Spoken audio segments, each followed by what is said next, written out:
विधानसभा समिति के लोगों के बैरंग वापस जाने के बाद भी बोकारो और चंदन कियारी में इतनी खामोशी क्यों है भाई?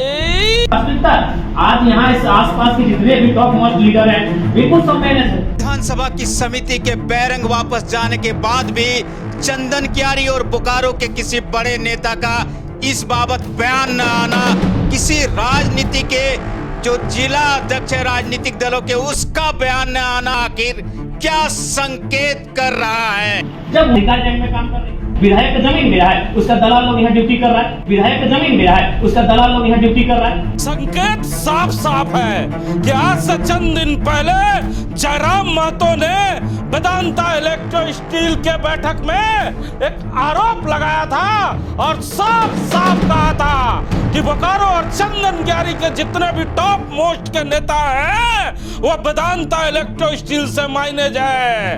ये हम नहीं कह रहे, ये जयराम महतो कह रहे हैं कि बोकारो और चंदन कियारी के जितने भी टॉप मोस्ट नेता हैं वो वेदांता इलेक्ट्रो स्टील से माइनेज है। आज उनकी बात इन नेताओं के खामोशी के बाद सच होती नजर आ रही है। आज यहाँ इस आसपास के जितने भी टॉप मोस्ट लीडर हैं बिल्कुल सम्मेलन है। सीधा खामोशी। इस खामोशी का जवाब आज बोकारो और चंदन कियारी के तमाम आवाम भी जानना चाहते होंगे कि आखिर विधानसभा समिति इतनी बैरंग होकर वापस यहाँ से रांची चली जाती है और उसमें आए हुए कई विधायक अपनी नाराजगी मीडिया के सामने व्यक्त करते हैं, लेकिन चंदन कियारी बोकारो और बोकारो जिले में कई और विधायक हैं जिनका कोई भी बयान ना आना दुखदायक है। किसी भी राष्ट्रीय पार्टी के जिला अध्यक्ष का बयान ना आना दुखदायक है, किसी भी क्षेत्रीय पार्टी का जिला अध्यक्ष का बयान ना आना दुखदायक है। इस दुखदायक पल पर जब आवाम इसकी चर्चा कर रही है तो वो बार बार सवाल पूछ रही है कि आखिर हमारे नेता क्यों खामोश हैं। हमारे साथ शर्मा जी हैं। शर्मा जी विधायक आए थे और विधायकों ने अपनी नाराजगी व्यक्त की, उसके बाद भी किसी भी पार्टी के बड़े नेताओं का कुछ ना कहना जयराम महतो के आरोप को कितना बल प्रदान करता है। आज यहाँ इस आसपास के जितने भी टॉप मोस्ट लीडर हैं बिल्कुल सम्मेलन है। हिमांशु जी, सिर्फ विधायक नहीं आए थे, जो झारखंड सरकार की एक तरह से ये कमेटी थी, झारखंड सरकार ही खुद आई थी चल कर रांची से बोकारो, लेकिन जो वेदांता इलेक्ट्रो स्टील प्लांट ने उस समिति के साथ किया, उसके बाद उस समिति में शामिल अध्यक्ष और बाकी विधायकों ने जरूर नाराजगी जताई कि इसकी सारी रिपोर्ट हम सीधे सरकार को देंगे। लेकिन इससे ज्यादा हैरानी की बात है कि इतना सब कुछ होने के बाद भी बोकारो के जो राजनेता हैं, जिला अध्यक्ष या विभिन्न पार्टियों के जो बड़े बड़े नेता छोटी छोटी बातों पर लगातार हंगामा मचा देते हैं, उनकी खामोशी पर सबसे ज्यादा इस समय सवाल खड़े किए जा रहे हैं कि आखिर इतने बड़े बड़े नेता इतनी बड़ी घटना घटने के बाद भी चुप्पी क्यों साधे हुए हैं? अच्छा, जयराम महतो ने चंद दिन पहले आरोप लगाया था कि टॉप मोस्ट लीडर है वो माइनेज है। आज यहाँ इस आसपास के जितने भी टॉप मोस्ट लीडर हैं बिल्कुल सम्मेलन है। जब विकास बैंक में काम कर रहे हैं, विधायक का जमीन मिला है, उसका दलाल लोग यहाँ ड्यूटी कर रहा है। विधायक का जमीन मिला है, उसका दलाल लोग यहाँ ड्यूटी कर रहा है। क्या माना जाए, उनके आरोप को कितना बल प्रदान मिल रहा है? इस घटना के बाद आपको एक तरह से साफ लग रहा है कि जयराम महतो ने जो वेदांता इलेक्ट्रो स्टील प्लांट के अधिकारियों और जिला प्रशासन के अधिकारियों के बीच बैठकर साफ साफ शब्दों में कहा था कि यहाँ के नेता आपके लिए क्या आवाज उठाएंगे, ये तो वेदांता से मैनेज है।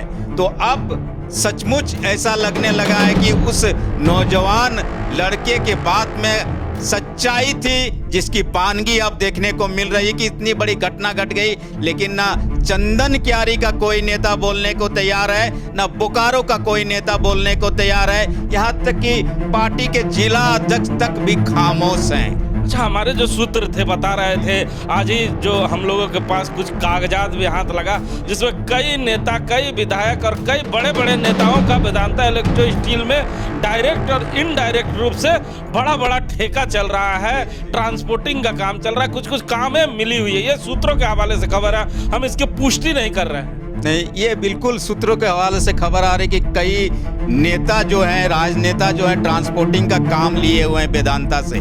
कोई जो है मानव सप्लाई वहाँ पर कर रहा है, कोई दूसरे कामों में व्यस्त है, किसी की गाड़ियाँ लगी हुई है, किसी की बसें लगी हुई है। ऐसी सूचनाएं अक्सर आती है और ये काम करना गलत बात नहीं है हिमांशु जी। काम आप जरूर कीजिए, आप राजनेता हैं, आपको काम करना चाहिए, लेकिन जिन आम लोगों की बदौलत आप राजनेता बने हैं, विधायक बने हैं, जिला अध्यक्ष बने हैं, उस आम आदमी की जब समस्या आती है तब आप अगर इस तरह खामोश हो जाएंगे तो आने वाले समय में आपके लिए भी चेतावनी जरूर जारी होगी बुखार। अच्छा, एक आंदोलन, एक छोटा सा आंदोलन 15 लाख रुपए की राशि और नौकरी दिलाता है। उसके बाद लगातार वहां पे 2 बड़ी घटनाएं होती है और दोनों में 15 लाख रुपया और नौकरी मिलती है। तो ये कितना स्वागत योग है जो जयराम महतो के आंदोलन के बाद निकल के आया है, और जो यहाँ के स्थानीय नेता हैं उनके लिए कितना चिंतनीय बात है कि उनका चरित्र अब सामने आ गया है। स्थानीय नेताओं के लिए तो एक तरह से सिरदर्द का सवाल खड़ा करके जयराम महतो यहाँ से चले गए कि अगर आप चाहते तो मुझे यहाँ आने की जरूरत नहीं होती।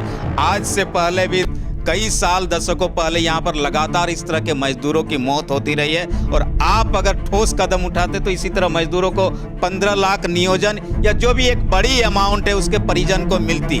लेकिन हमारे यहाँ के नेताओं ने कभी इस तरह का कोई बड़ा एक्शन नहीं लिया जो उनके चरित्र को बताता है। लेकिन जयराम महतो ने जो इतिहास बना दिया एक तरह से बोकारो में, अब ये सिर्फ बोकारो जिले के लिए नहीं रह गया, झारखंड और आसपास के राज्यों में भी ये सूचनाएं चली गई है कि अगर किसी तरह के बात पर किसी मजदूर की अकाल मृत्यु हो जाती है तो उसके लिए प्रबंधन को एक अच्छी रकम देनी होगी, साथ ही साथ नियोजन देना होगा। और इसलिए इस पहल की सभी तरफ चर्चा हो रही है और सराहना भी हो रही है। आज जो प्रदूषण की चर्चा कर रही थी कमेटी के लोग, चंदन गारी के जब उन गलियों में हम लोग जाते हैं तो अक्सर गांव के लोग हमें पकड़ लिया करते हैं, कहते हैं कि हमारे गांव में क्या बुरा स्थिति बना हुआ है, जरा देखिए। हम जब सुबह उठते हैं तो हमारे घर में केवल छाई रहता है। हम लोगों ने कई बार खबर के माध्यम से दिखाया, लेकिन कोई इस पे पहल नहीं हो पाती है। ये कितना दुखदायक। चंदन क्यारी के वेदांता इलेक्ट्रो स्टील प्लांट की ये घटना बहुत ही गंभीर है। अब बोकारो स्टील प्लांट के भी हम लोगों ने लगातार दिखाई कि जो सिवंडी और आसपास के इलाकों में इस तरह की छाई नजर आती है, लेकिन सब खामोश है। लेकिन वेदांता की बात क्या है कि आसपास के गांव के लोग, सीधे साधे लोग लगातार अपने जनप्रतिनिधियों से, अपने नेताओं से इस बात की शिकायत करते हैं कि सर इससे तो मुक्ति दिला दीजिए। हम लोगों ने जमीन दे दिया, नौकरी नहीं मिली, लेकिन अब जान जाएगी इस प्रदूषण से। और इतनी गंभीर घटना के बावजूद भी आप जाएंगे, अभी भी दिन में आप जाइएगा तो देखिएगा कितनी धूल उड़ती है वहां पर। ऐसे में एक समिति आती है उसी की जांच करने के लिए, और वेदांता उस समिति को अपने प्लांट के अंदर जाने तक नहीं देता है।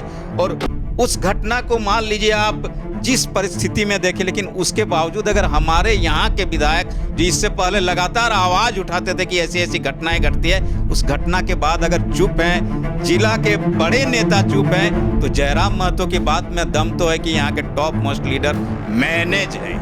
तो सुना ना आपने कि यहाँ के टॉप मोस्ट नेता वेदांता इलेक्ट्रो स्टील से माना जाए। ये आरोप हम नहीं लगा रहे हैं, ये आरोप जयराम महतो ने लगाया था। और उनके आरोप को बल तब मिलता है जब विधानसभा की समिति आती है और प्लांट उसे अंदर घुसने नहीं देता है, और वो बहिरंग अपने दुख को व्यक्त कर कर बोकारो स्टील सिटी से चले जाते हैं। लेकिन जाते जाते वो जो बातें बता के जाते हैं वो काफी दुखदायक है। और दुखदायक तब और हो जाता है जब यहाँ का कोई स्थानीय नेता वेदांता इलेक्ट्रो स्टील पर बयान देने के बजाय खामोश हो जाता है। तो क्यों ना हम माने कि जयराम महतो जो बातें बता रहे हैं उन बातों में कुछ ना कुछ सच्चाइयां हैं। ये तो आवाम इसे पूरी गौर से सुन रही है और देख भी रही है कि हमारे जो नेता हैं वो क्यों खामोश हैं, और उनकी खामोशी का क्या मतलब है अब उन्हें भी समझ में आने लगा है।